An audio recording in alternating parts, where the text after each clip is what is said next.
Hello everyone. कल हमने BSc first year में पेपर थर्ड के अंतर्गत जो टॉपिक डिस्कस किया था, न्यूक्लियस तक हमने डिस्कस किया था। इसमें हमने कल सेल ऑर्गेनेल्स में न्यूक्लियस, पोजीशन, फंक्शन, स्ट्रक्चर आदि को डिस्कस किया था। आज हम सेल ऑर्गेनेल्स के अंतर्गत आपका जो न्यू टॉपिक है, इस पर कभी कभी long question and short note पूछ लिया जाता है, उसको डिस्कस करेंगे। माइटोकॉन्ड्रिया। माइटोकॉन्ड्रिया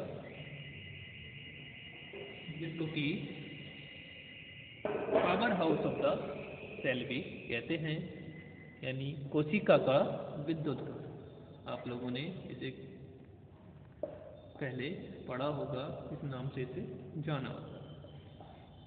माइटोकॉन्ड्रिया की बात करते हैं तो यूकैरियोटिक एनिमल सेल्स के साइटोप्लाज्म में अनेक धागों के समान मेम्ब्रेन बाउंडेड ऑर्गेनेल्स पाए जाते हैं, जिनको माइटोकॉन्ड्रिया कहते हैं। मतलब जो हमारी कोशिका है, यानी यूकैरियोटिक सेल्स जो है, उसके अंदर धागीनुमा रचनाएं पाई जाती हैं, जो कि मेम्ब्रेन के द्वारा, यानी अपनी ही मेम्ब्रेन के द्वारा घिरी होती है, जिनको हम क्या कहते हैं, माइटोकॉन्ड्रिया। ये रचनाएं बैक्टीरिया एवं आरबीसी में नहीं पाई जाती, यानी जो बैक्टीरियल सेल्स होती हैं तथा आरबीसी जो सेल्स होती हैं, जिनको कि हम रेड ब्लड सेल्स बोलते हैं, उनके अंदर यह देखने को नहीं मिलती है। अब बात करते हैं हिस्टोरिकल बैकग्राउंड, यानी जो माइटोकॉन्ड्रिया है उसको सर्वप्रथम किसने खोजा था, इसकी हिस्ट्री की अगर हम बात करें तो माइटोकॉन्ड्रिया को सर्वप्रथम फ्लेमिंग नामक वैज्ञानिक ने फाइला नाम प्रदान किया।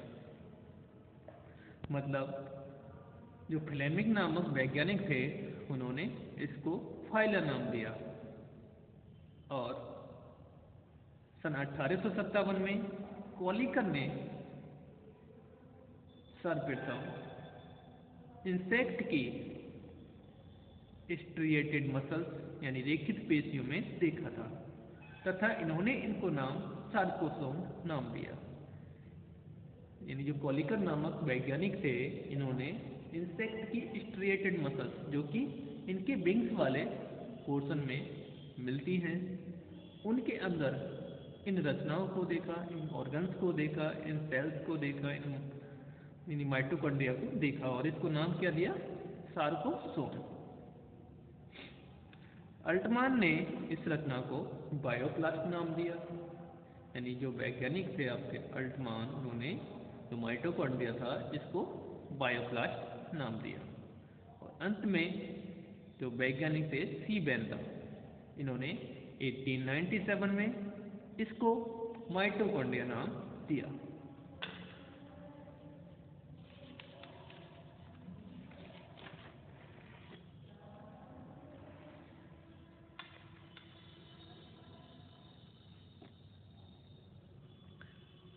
हॉजबूम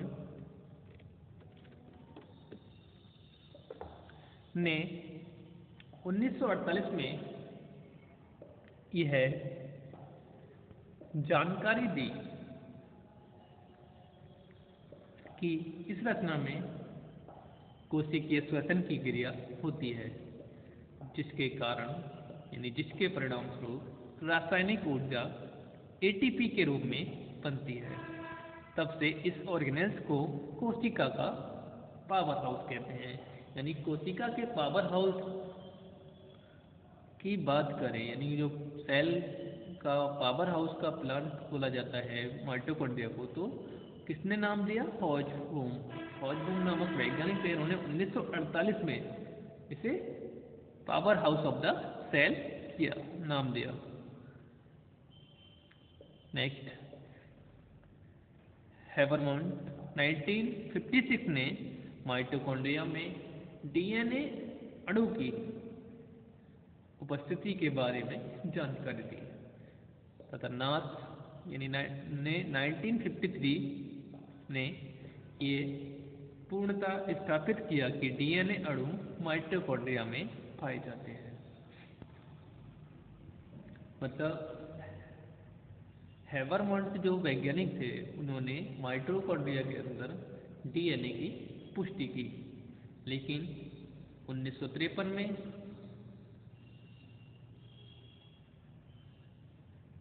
पूर्णतः स्थापित किया कि डीएनए में मतलब डीएनए अणु माइटोकॉन्ड्रिया में पाए जाते हैं। अब बात करते हैं प्रेजेंस ऑफ माइटोकॉन्ड्रिया। सेल में प्रायः उन स्थानों पर कंसंट्रेट होती हैं जहां मेटाबॉलिक रिएक्शन तेज होती है, अर्थात जहां एनर्जी उत्पन्न होती है। सामान्यतः यह साइटोप्लाज्म में सभी तरफ बिखरे हुए पाए जाते हैं। साथ ही साथ यह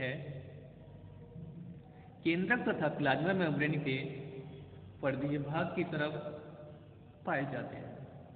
अब बात करते हैं नंबर ऑफ माइटोकॉन्ड्रिया, यानी अलग अलग सेल्स में इनकी संख्या अलग अलग होती है।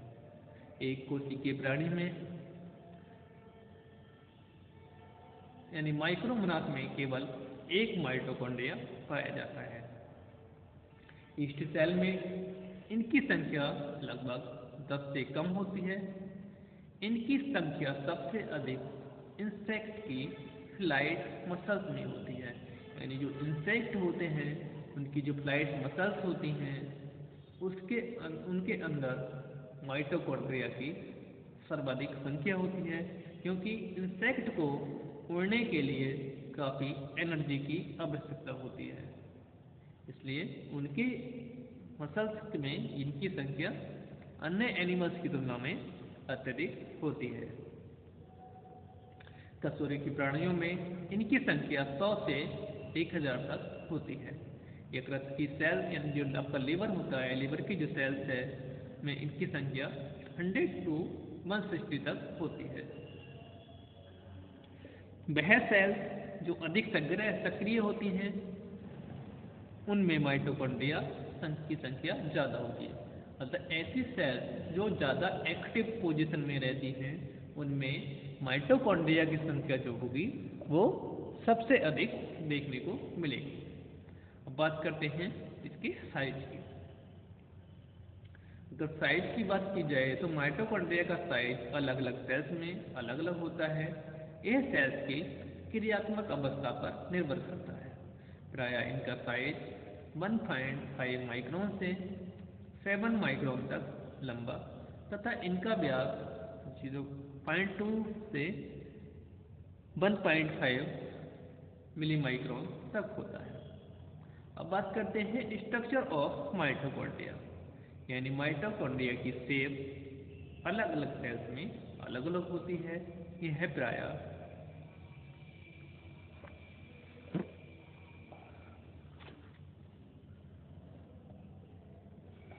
छोटे ग्रेन्यूल्स या राउंड या क्लब शेप या रैकेट लाइक होते हैं। यानी जो रैकेट होता है उसके आकार के होते हैं, या क्लब शेप होते हैं, या राउंडेड होते हैं। अब बात करते हैं इसके स्ट्रक्चर की, यानी इसका स्ट्रक्चर की अगर हम बात करें तो ये भी इसमें डबल मेम्ब्रेन होती है। डबल मेम्ब्रेन का मतलब एक तो इसमें आउटर मेम्ब्रेन आपको दिख रही है, यानी जो बाहर वाली मेम्ब्रेन है वो आउटर मेम्ब्रेन कहलाती है, और इसके अंदर वाले जो मेम्ब्रेन है जो कि आप फोल्डेड रूप में देख रहे हैं वो इनर मेम्ब्रेन है। यानी जो इसका स्ट्रक्चर होता है कुछ इस टाइप से होता है। इसकी outer membrane inner membrane folded होती है, और आउटर और इनर मेम्ब्रेन्स के बीच में दो चैम्बर की फॉर्मेशन होती है, यानी जो बाहर वाला है वो आउटर चैम्बर और अंदर वाला इनर चैम्बर। इनर चैम्बर के अंदर DNA molecules, ribosomes, Christie, oxysomes या F1 पार्टिकल्स, मैट्रिक्स आदि पाए जाते हैं। यानी इसमें जो फोल्डेड पार्ट होता है, यानी इनर मेम्ब्रेन जो होती है वो फोल्ड हो जाती है और उसमें क्रिस्टी यानी फिंगर लाइक स्ट्रक्चर बन जाते हैं, जिनको कि हम क्रिस्टी कहते हैं। क्रिस्टी से लगे हुए F1 पार्टिकल्स या ऑक्सीसोम्स होते हैं। अगर ऑक्सीसोम या F1 पार्टिकल के स्ट्रक्चर को हम देखें तो यह कुछ इस टाइप से दिखता है। इसमें 3 पार्ट होते हैं, ऊपर वाला हेड, स्टॉक, बेस पीस। यानी जो बल्ब होता है, बल्ब लाइक इसका स्ट्रक्चर दिखता है। या रैकेट मान लेते हैं, जो रैकेट होता है बैडमिंटन रैकेट, उसकी तरह इनकी रचना दिखती है, जिसमें कि हेड, स्टॉक और बेसल भी देखने को मिलता है। इसमें डीएनए मॉलिक्यूल्स भी पाए जाते हैं, राइबोसोम्स में मिलता है और इसके अंदर जो द्रव बह रहता है वो कहलाता है मैट्रिक्स।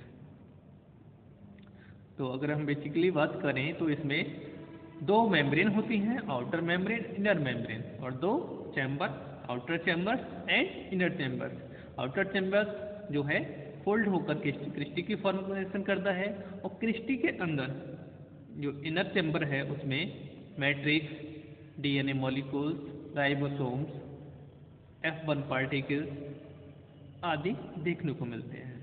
अगर हम इसके स्पेस की बात करें, यानी जो इनर चैम्बर है और आउटर चैम्बर है, दोनों के स्पेस की बात करें तो इनके बीच जो बेस स्पेस देखने को मिलता है ये 60 to 80 एंगस्ट्रम होता है। तो आज हमने बीएससी फर्स्ट ईयर में जो टॉपिक डिस्कस किया माइटोकॉन्ड्रिया, इसमें हमने इसकी historical background, presence of mitochondria, number of mitochondria, उसके बाद साइज तथा स्ट्रक्चर को डिस्कस किया। कल हम इसके नेक्स्ट पार्ट को डिस्कस करेंगे। धन्यवाद।